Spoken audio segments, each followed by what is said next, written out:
ইতিহাসের অন্যতম প্রভাবশালী সেনানায়ক নেপোলিয়ন বোনাপার্ট যুদ্ধক্ষেত্রে পরিচিত ছিলেন তার কঠোর শৃঙ্খলা, কৌশল ও অদম্য নেতৃত্বের জন্য।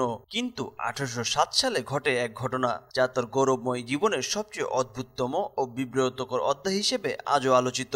একদল ক্ষুদ্র খরগোশের আক্রমণে বিপর্যস্ত হয়ে পড়েছিলেন ফরাসি এই সম্রাট। 1807 সালের জুলাই মাস টিলজিট চুক্তির পর বিজয়োৎসবের অংশ হিসেবে নেপোলিয়নের প্রধান সহকারী আলেকজান্দ্র বেরতিয়ে আয়োজন করেন একটি বিশেষ খরগোশ শিকারের। প্যারিসের উপকণ্ঠে তার ব্যক্তিগত এস্টেটে সম্রাটকে আমন্ত্রণ জানানো হয়। সেখানে ছিল শৌখিন আয়োজন, দৃষ্টিনন্দন টেবিল সাজ এবং এক রাজকীয় নাস্তা। বেরতিয়ে সম্রাটকে সম্মান জানাতে শিকার উপলক্ষে 1000 খরগোশ সংগ্রহ করেছিলেন। কিন্তু এখানেই ঘটে বড় ভুল।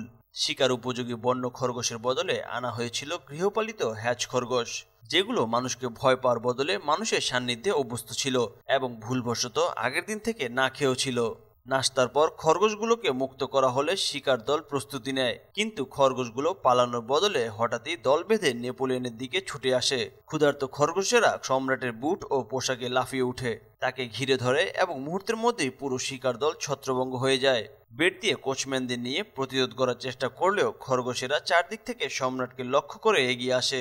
পরিস্থিতি হাতের বাইরে চলে গেলে নেপোলিয়ন তড়িঘড়ি করে রথে উঠে ফিরে যাওয়ার নির্দেশ দেন, কিন্তু খরগোশের দলও সেই রথের দিকে ধেয়ে আসে এবং কিছু খরগোশ রথের চাকার উপরে উঠে যায় বলে বর্ণনায় রয়েছে। শেষ পর্যন্ত নেপোলিয়ন দ্রুত এলাকা ত্যাগ করে নিরাপদে ফিরতে সক্ষম হন। যুদ্ধ জয়ের অসংখ্য গল্পের মাঝেও এই ঘটনা স্থান পেয়েছে নেপোলিয়নের জীবন কাহিনীর সবচেয়ে অপ্রত্যাশিত ও কৌতুকপূর্ণ পর্ব হিসেবে, যেদিন ইউরোপজয়ী সম্রাট লড়াই করতে বাধ্য হয়েছিলেন একঝাঁক খরগোশের বিরুদ্ধে। ডেস্ক রিপোর্ট, চেষ্টা টিভি।